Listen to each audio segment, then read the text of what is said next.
Kota Banda Aceh merupakan kota madya dan ibu kota provinsi dari Provinsi Aceh, provinsi paling utara di Pulau Sumatera, Indonesia. Provinsi Aceh memiliki fakta unik dan menarik yang perlu kamu ketahui, mulai dari sejarah hingga kuliner yang mengandung ganja. Dan inilah fakta-fakta unik tentang Aceh. Sebelum kita mulai dan lanjutkan video ini, mari tekan dulu tombol loncengnya agar aku semangat untuk membuat video-video berikutnya. Selain fakta tentang Aceh sebagai pintu masuk agama Islam pertama kali di Indonesia, Aceh menjadi salah satu provinsi di Indonesia yang terkenal karena produk kopinya. Berbagai jenis kopi dari daerah tersebut sangat populer hingga ke luar negeri. Salah satunya seperti kopi Gayo dan ule kareng. Untuk mencicipi rasa kopi Aceh yang sangat khas, gak juga sulit. Di sana banyak sekali tuh warung-warung kopi yang dapat ditemukan di setiap sudut kota. Tak sedikit diantaranya bahkan membuka warungnya hingga 24 jam loh. Selain kuliner, Aceh juga memiliki dua warisan dunia non-benda yang diakui oleh UNESCO, yaitu sebuah organisasi di bawah naungan PBB. Kedua warisan tersebut adalah Tari Saman dan Hutan Tropis Sumatera, yang diakui pada tahun 2011 untuk Tari Saman dan 2014 untuk Hutan Tropis Sumatera. Hutan yang mencakup Taman Nasional Gunung Leuser tersebut 70% terletak di Provinsi Aceh. Fakta selanjutnya adalah Aceh juga menjadi satu-satunya provinsi yang masih memberlakukan hukum cambuk. Hukum yang berlandaskan syariat Islam tersebut berlaku untuk seseorang yang telah melakukan tindakan amoral seperti berjudi, mencuri, serta berzina. Selain itu, Aceh juga turut memiliki polisi khusus, yakni Wilayatul Hisbah atau polisi syariat Islam. Tanaman ganja tumbuh subur di Aceh. Tanaman ganja bukan jadi barang baru dalam kuliner Aceh. Tanaman ini tumbuh subur di lereng-lereng pegunungan Aceh, baik liar maupun yang dibudayakan. Faktanya, ganja digunakan sebagai bumbu masak sejak dari zaman Kesultanan Aceh hingga kini.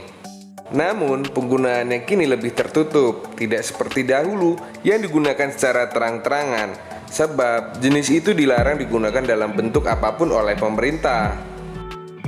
Karena jenis tanaman ini masuk dalam kategori suatu obat-obatan terlarang. Diketahui jika dalam kuliner tidak semua komponen tanaman ganja bisa digunakan, hanya bijinya saja yang dapat bisa digunakan untuk bumbu masak. Biji-biji ganja disebut mampu membuat daging lebih empuk dan masakan bisa menjadi lebih sedap. Tak hanya itu, campuran biji ganja makanan berkuah diyakini bisa menjadi pengawet makanan alami, sehingga gak perlu tuh alat berupa lemari pendingin atau kulkas untuk menyimpan makanan agar tahan lama. Fakta selanjutnya adalah provinsi yang pertama kali menyumbangkan dananya untuk pembangunan pesawat terbang Indonesia. Nama besar Garuda Indonesia mungkin tidak akan menggaung tanpa andil dari rakyat Aceh. Bukan tanpa sebab dari pesawat ini yang disumbangkan rakyat Aceh, cikal bakal dari maskapai ini berdiri. Pada 17 Juni 1948 silam, Presiden Soekarno meminta sumbangan kepada rakyat Aceh untuk dibelikan Indonesia sebuah pesawat terbang.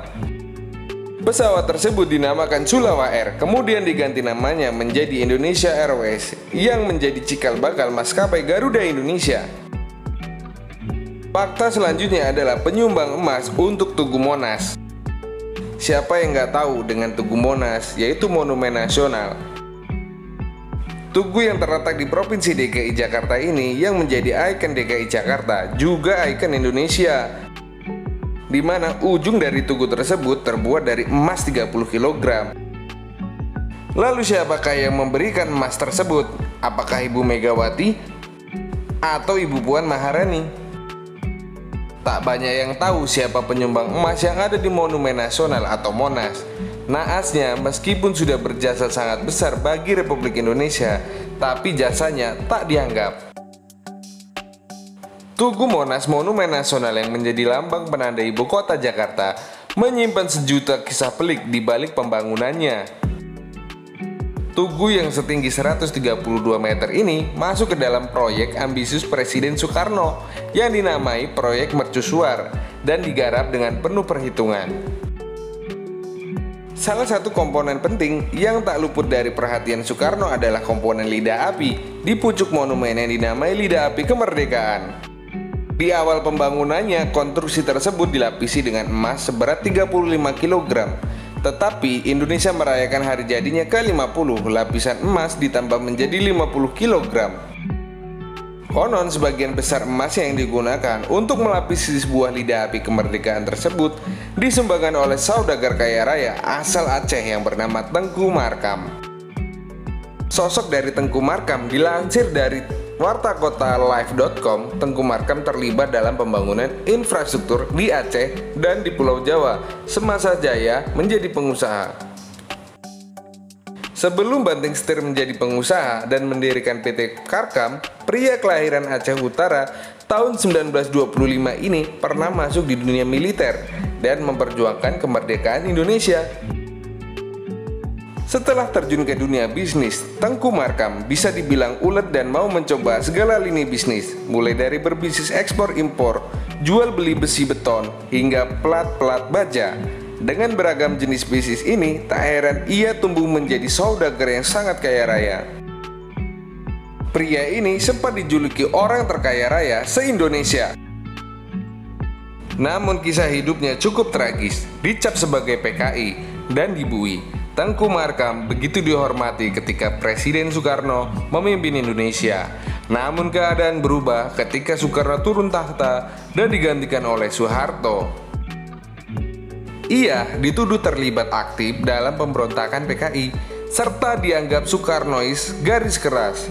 Pada tahun 1966, Tengku Markam diciduk dan dipenjara tanpa proses peradilan oleh rezim Orde Baru di bawah kepemimpinan Soeharto.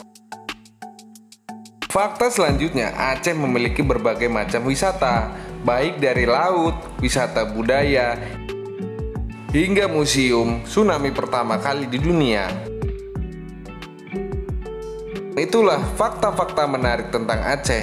Keindahan alam yang mempesona membuat beragam tempat wisata di Aceh sebaiknya tak bisa dilewatkan, terutama kamu yang sedang berkunjung ke sana. Mana nih suaranya warga Aceh? Tolong tulis di komentar ya. Dukung terus Indonesia, dukung terus bahasa Indonesia. Jangan lupa tinggalkan komentar kamu di bawah. Pembahasan apa yang ingin kita bahas untuk video-video berikutnya.